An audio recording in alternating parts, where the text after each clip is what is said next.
Bom, gente, vamos continuar falando sobre estrutura física da sala de cirurgia. A gente parou nessa parte de tamanho da sala de cirurgia. Só para vocês entenderem, o tamanho da sala ela vai variar de acordo com a especialidade que é destinada. O tamanho, né, da estrutura física ela vai estar relacionada também com o porte da cirurgia. Se ela for de pequeno, médio ou grande porte, a gente vai ter já estabelecido pela RDC 50 os metros quadrados, que são respectivamente 20, 25 e 36 metros quadrados, se a cirurgia for de pequeno, médio ou grande porte. Não quero que vocês guardem esses números, mas estou comentando aqui porque já foi assunto de prova de concurso, e aí é interessante que vocês tenham isso em mente, né, como conhecimento. Mas seguindo, com relação à estrutura física, gente, a gente falou sobre como deveria ser parede, piso, porta, né? E a gente vai citar as características deles aqui, tá? No slide de vocês. E a gente viu que a parede, gente, ela deve ter os cantos arredondados. E a gente até comentou do porquê. Esses cantos arredondados seriam justamente para facilitar a higienização, que quanto mais fechadinho, né, o ângulo do encontro dessas paredes, mais acumula sujeira. Então, elas vão ser projetadas visando, né, uma boa higienização, já que a gente está num ambiente crítico, né? O revestimento dela de material resistente, superfície lisa e lavável. Então, como a gente bem comentou, todo final de cirurgia, né, o dia, né, a gente vai precisar fazer uma limpeza, uma higienização terminal nessa sala. Então a gente vai tirar todos os equipamentos, vai ser lavado piso, parede, né, teto dessa sala de cirurgia, e para isso a gente precisa, né, ter essa superfície resistente e lavável. O piso, como a gente sabe, deve ser resistente ao uso de água desinfetante, não pode ser poroso e de superfície lisa e lavável, né, de fácil limpeza. Então, outra vez, favorecendo também o processo de higienização, resistente ao uso de água e desinfetante, porque constantemente vai estar sendo higienizada, né? A gente sabe que a gente carrega nos sapatos quando a gente vem pro bloco partículas de poeira. A gente utiliza o Propé, mas o material do Propé não é aquela resistência toda. Existem lugares até que é abolido o uso do Propé, porque se trata de algo que estão realizando pesquisas para ver se a eficácia de fato existe, né? Se há a proteção com o uso do que sem o uso, né? Mas por conta disso a gente vai estar constantemente limpando o piso. Aí eu falo para os meus alunos, sempre no primeiro dia de aula, faço uma pergunta, na verdade: deve existir janelas ou não dentro do bloco cirúrgico? E a maioria das pessoas, quando não sabem do assunto, dizem: não, né? Claro que não, janela, nunca vi janela. Mas na verdade pode sim existir, né? Essas janelas elas devem estar localizadas de modo a permitir a entrada de luz natural em todo o ambiente. Ela deve ser lacrada, tá? Provida de vidro fosco, aquele vidro que você não consegue ver o que está acontecendo do outro lado. Porém, a gente já tem a sensação de dia, de noite, né? E ele deve possibilitar a limpeza. Na verdade, essas janelas elas vão favorecer mais a questão da humanização, né, para tirar um pouco do estresse mental do cirurgião, da equipe, né, o estresse psicológico que está ali concentrado na cirurgia. A janela ela vem de uma maneira a humanizar, né, as atividades, a gente entender o que está acontecendo no mundo lá fora, se já é dia, se já é noite, tira um pouco dessa angústia, né, dessa claustrofobia de estar no ambiente fechado. Mas eles podem sim ter janelas, as salas, e aí deve estar lacrada, né, de fácil limpeza e tal, como a gente viu anteriormente, né, provida de vidro fosco. Falando sobre as portas elas devem ser amplas, porque, gente, vai estar entrando e saindo maquinário, portanto, ela deve ser ampla para poder passar esses tipos de maquinário. Devem ser de vai e vem, justamente porque é uma área crítica, a gente vai precisar fazer digermação das mãos, e essa digermação, gente, depois que a gente realiza, a gente não pode mais tocar em nada. A gente nem para fechar a torneira a gente vai utilizar a mão. Ou ele vai ter um sensor, a gente vai usar o cotovelo, inclusive a gente vai falar sobre isso mais pra frente, mas a gente não vai poder abrir maçaneta. Então, a gente vai entrar de costas, tá? Para não utilizar as mãos e não contaminá-las. Então, ela tem que ser de vai e vem. Revestida de material lavável, como tudo que a gente comentou, né? Provida de cor neutra, por quê? Para a gente poder visualizar possíveis sujidades. E provida de visor. Por que o visor? Para a gente poder ter uma visão do que está acontecendo lá dentro, sem necessariamente precisar abrir a porta. Então, às vezes, a gente está procurando um profissional, está procurando um paciente. Os próprios funcionários precisam saber onde estão alguma coisa ou alguém. Não precisa, por conta do visor, ficar abrindo e fechando a porta. A gente sabe, a gente vai ver inclusive que a ventilação, se abrir e fechar de porta, pode contribuir para um quadro de infecção, porque a gente leva, né, partículas que estão soltas no ar. Então, para evitar esse abrir e fechar de porta desnecessário, elas são providas de visor. Com relação à instalação elétrica, as tomadas elas devem estar localizadas a 1,5 metro do piso, devendo possuir sistemas de aterramento para prevenir choque e queimadura no paciente e equipe, tá? Com relação à iluminação, ela vai ser feita de maneira artificial, não é porque a gente tem janela que permite a entrada de luz natural, que a cirurgia vai ser feita só com luz natural. Não. A gente vai precisar da iluminação artificial na sala de cirurgia, e ela vai ser feita por intermédio da luz geral de teto com lâmpada fluorescente luz direta, tá? Então, aqui a gente tem exemplos. O vídeo ele vai tampar uma imagenzinha, que depois eu vou comentar sobre o que é, e vocês vão entrar no slide de vocês, vão conseguir visualizar melhor, tá? Mas, como vocês estão vendo lá no cantinho do lado esquerdo da tela, a gente tem aí um foco de teto, a equipe cirúrgica está fazendo a intervenção, e temos um foco de teto. Esse foco a gente pode direcionar a luz, tá? Porém, ele está fixado no teto, ele não tem como sair, tá? A diferença dele pro foco auxiliar é justamente essa.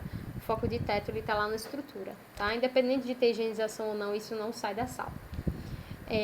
Temos outro tipo de foco de luz, é o foco frontal, que fica na cabeça do cirurgião. Eu acredito que vocês já tenham visto esse tipo de equipamento em alguma série, né, médica, algum filme que fala sobre cirurgias. E essa luz ela permite que o campo de visão sempre esteja iluminado do cirurgião, tá? Independente para onde ele olhar. Serve para cirurgias bastante delicadas, como por exemplo cirurgias cardíacas, neurológicas e assim vai. Foco auxiliar, como vocês estão vendo aqui logo abaixo de mim, foco auxiliar ele é bastante utilizado também até em consultórios de dentistas, tá? Mas esse modelo aí a gente encontra mais em bloco cirúrgico, de cirurgia de uma maneira geral, tá? E esse foco auxiliar, ele pode sair da sala, pode voltar para a sala, porque ele tem rodinha, tá? Então, só um detalhe para vocês, esse foco, gente, ele não é estéreo, claro que a gente não consegue colocar essa máquina enorme dentro da autoclave para esterilizar. Então, a gente pode até pensar como é que a gente pode regular a direção da luz quando estiver durante a cirurgia, já que a gente vai estar com a mão com luva estéreo, que não pode encostar mais em nada, né? Os campos vão ser estéreis, como é que a gente vai poder regular essa luz? Aí vocês podem até pensar, tem o circulante que pode mexer.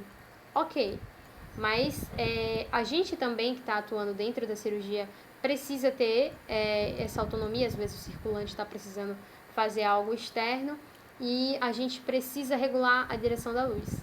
Temos um recurso de um instrumento chamado punho ou manopla, que é justamente onde eu tô. A imagem aqui não dá para ver direito, porque o vídeo está bem em cima, mas essa manopla, ela vem embalada junto com o equipamento, ele é estéreo, e a gente vai utilizar ele junto com os instrumentais, e eu posso, mesmo com a luva estéreo, tocar nele, porque ele vai vir embalado, vai vir estéreo, e eu vou encaixar, tá? Encaixo no foco auxiliar e posso direcionar a luz para a direita, para a esquerda, para frente, para trás, tá certo? Então essa manopla ela tem essa função.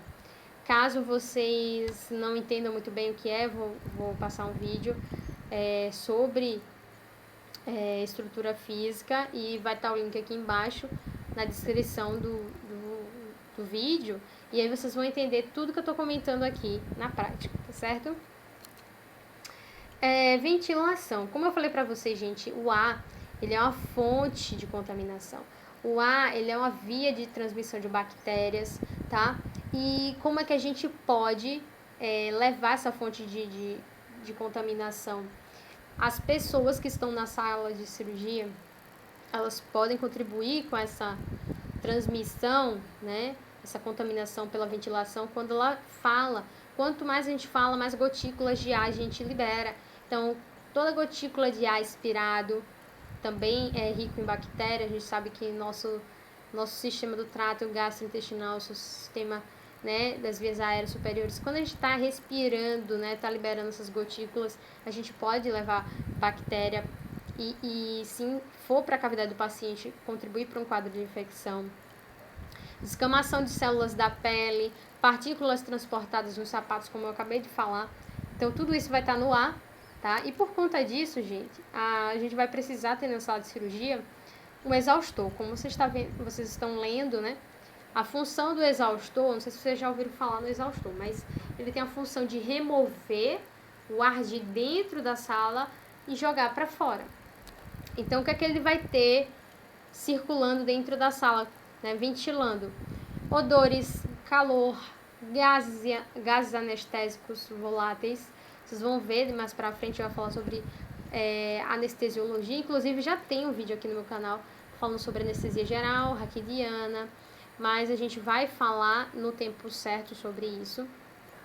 E essas anestesias gerais, elas podem ser obtidas tanto via endovenosa como inalatória. Então, quando eu tenho esse gás anestésico inalatório, ele fica na sala de cirurgia. Então, eu posso remover através do exaustor todos os odores, né? Que às vezes a cirurgia tem um cheiro característico. Bisturi elétrico também, ele dá um cheiro de carne queimando na cirurgia.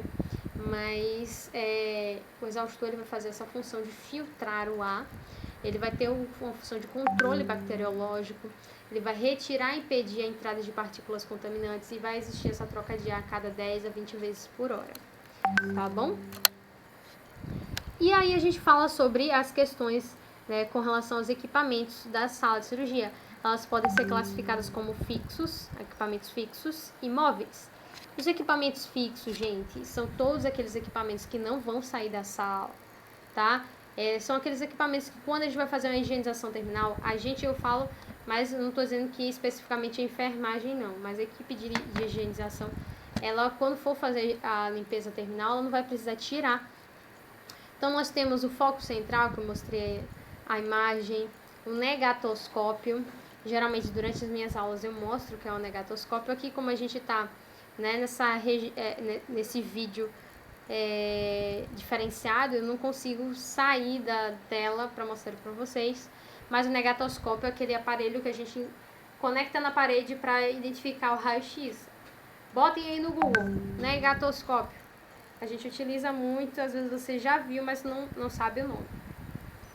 Sistema de canalização de ar e gases, prateleira podendo não estar presente também. Suporte de soro fixo e ar-condicionados. Todos eles vão estar na estrutura da sala, a gente não vai poder retirar, tá certo? Então, esses equipamentos são fixos e são diferentes dos equipamentos móveis que, por sua vez, eles vão poder, na verdade, ser retirados, por exemplo, para uma situação de higienização. E aí a gente tem a mesa cirúrgica e acessórios. A mesa cirúrgica é onde fica o paciente, tá? O aparelho de anestesia, que tem rodinha, mesa auxiliar, bisturi elétrico, aspirador, foco auxiliar, banco giratório, balde de lixo inoxidável com rodízio, então ele tem rodinha também, suporte de braço, rampa, escada de 2 degraus, que é aquela escada que o paciente utiliza para subir, carro ou mesa para material estéreo, e os equipamentos que a gente utiliza para posicionar o paciente, que são os coxins de espuma ou areia de diferentes tamanhos e talas. Então, tudo isso a gente vai poder, de uma maneira geral, tirar da sala. Então, são equipamentos chamados de móveis. Com relação ao vestuário, gente, como eu falei pra vocês, a roupa da gente, ela funciona como fonte de infecção exógena, né? Uma fonte exógena de bactéria, por isso, é a principal, inclusive. Por isso, a gente não entra direto no bloco com a roupa de casa. A gente passa primeiro pelo vestuário, troca de roupa, coloca aquele pijama ou bata, roupa de bloco, que a gente chama. E lá a gente troca pela indumentária que a gente tem, que é o gorro, a máscara, camisa, calça e propé. Essa roupa, gente, que a gente circula, que geralmente é verde ou azul, ela não é estéril, tá?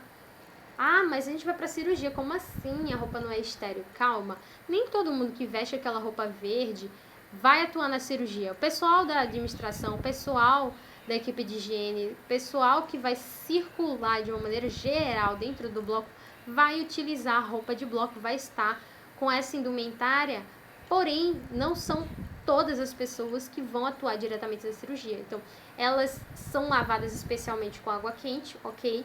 Mas a gente não vai vir da rua com ele, já é um fator muito considerável.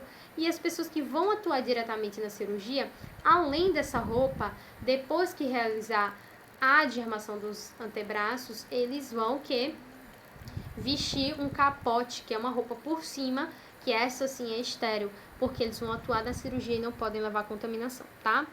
Mas com relação à roupa, a camisa e a calça, que vocês vão para estágio com eles, ela não é estéril. Tanto é que vocês podem levar para casa e trazer novamente, sem precisar necessariamente passar por um autoclave, você vai pegar com sua mão sem luva, então ela não é estéril, tá? Então, vamos pensar um pouquinho aí do porquê.